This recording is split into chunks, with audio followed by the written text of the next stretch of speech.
Well, well, back for more terrifying tales, I see. Aren't you brave? Very well then, sit down and prepare yourself for a cautionary tale of science gone too far.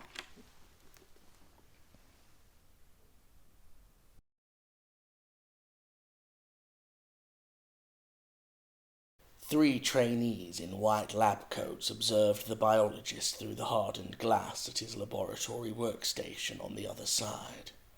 They envied his skills using joystick controls of a machine which he peered into, hunched over the microscope. He barely breathed, and with intense concentration.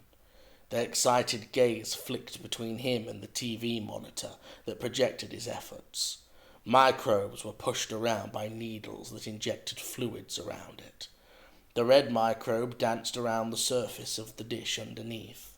The particles from the fluid constantly tried to attach to the microbe, but dissolved rapidly when they failed.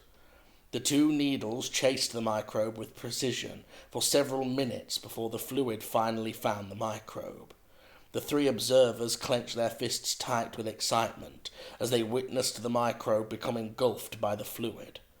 For a moment, the fluid surrounded it completely and smothered its rapid movements. The biologist raised his head, pulling his surgical mask down, and took a deep breath. And there we have it, gentlemen. The organism has been isolated. We must now wait to see how it reacts to the antivirus. As you can see, the fluid must be applied with precision in order for the substance to take hold, he said proudly, gesturing to the workstation. The observers applauded him, but their celebration became brief when something on the TV monitor caught their eye. The microbe changed. It suddenly shook and multiplied, separating the fluid it was trapped in. A gasp followed, and the confused biologist moved back towards his workstation. The microbes multiplied again and again until they covered the whole monitor with a reddish-greenish blur. The glass in the workstation cracked as a growth burst through it from the dish. At an alarming rate, the organism became muscular tentacles with suckers that explored the room, cracking test tubes and spilling solutions. One of the men in coats palmed an emergency button that set off an alarm, but they feared it was too late as they witnessed the tentacular mass restrain the biologist until he was out of sight.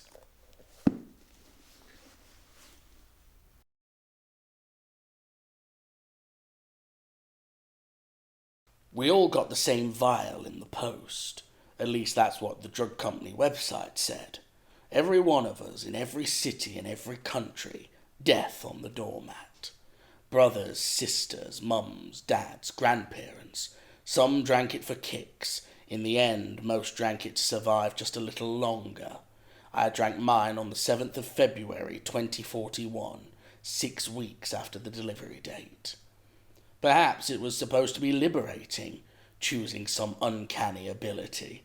Who knows? One tiny sip of some purple miracle drink, and suddenly everyone was super. So no one was. Not really. Turns out that's a pretty neat recipe for extinction. The TV was gone in a week. The internet is still there in places, but dies a little more every day. Unbelievably, I still get spam. I have a cell phone, and I know it's mine, but it's full of pictures and numbers for people I don't recognize. The phone never rings. The silence is the worst.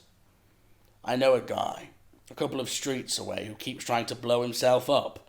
I reckon he chose invulnerability. Saw a woman the other day, a flyer. She just took off, flew straight up and kept going. When she fell, she bounced. I go to the bandstand at the quay to watch the surf. It gets me away from home for a bit. The shelter isn't much, but it's enough for now, even if every inch is covered in concrete dust. I have some pictures of people for company, though no idea who they were, even though some of them are also in the photos on my phone. I try not to dwell on that. The best part about the shelter is no one else knows where it is. From the ground you can't see it until you're standing right on it. Almost no one flies anymore. On the morning the packages first arrived, the skies were teeming with flyers. They're pretty rare these days, being easy targets and all. From the bandstand I can relax a little, catch a little California sun.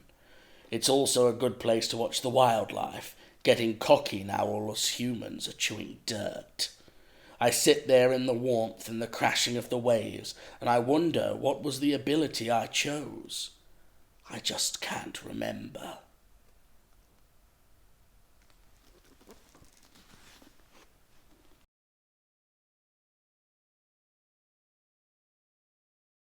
Communication in the army has never been brilliant, but just after we had signed off and gone early to bed on 5th of June, we were all woken by a reveille call around 2200 hours and ordered to rise, dress as planned for battle and arm up. Nothing else. We were marched off to a large field about a mile away and told to wait. It was pitch black. No lights, nothing we could see. Then we were separated into 6 groups of 26 people each.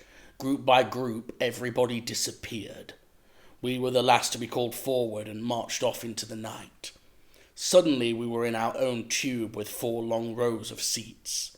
"Sit down," was ordered, but we could see nothing in the dark. We sat in silence. In the distance we could hear 2 engines starting up. Familiar. Halifax. Without warning, we were jerked backwards as the tube launched forwards, bouncing and banging. Of course we knew what was happening because we'd trained often, but this was real. And then it went quiet. Apart from the sound of a Halifax bomber, we were airborne. Just after midnight, everything changed, and the Halifax engines went quiet. Gone. Forever. We were gliding and descending, twisting and turning slowly. The moon appeared briefly, and we could see below us the coast, presumably of Normandy. We could also see the first glider on the ground, smashed but with soldiers climbing out. The nose of the No. 2 glider had disappeared before it landed, presumably out of control. A wing was also missing. Nobody was climbing out. We started a long, slow left bank and lost sight of everything. Then it was our turn. "Hang on tight," came the command, just as we hit the ground with an almighty crash and stopped almost dead. "Great landing, Captain," some smart-ass called, accompanied by a punch and a groan. "Leave by the nearest hole now," came the response, and we did. Some of us, not all of us. We left behind several friends in their long, dark, cold, dead lines.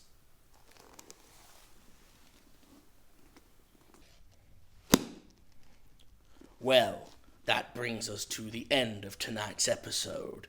Now run away, children. Run away back to your beds and get some sleep, if you can. I'll see you next time in the library, if you dare.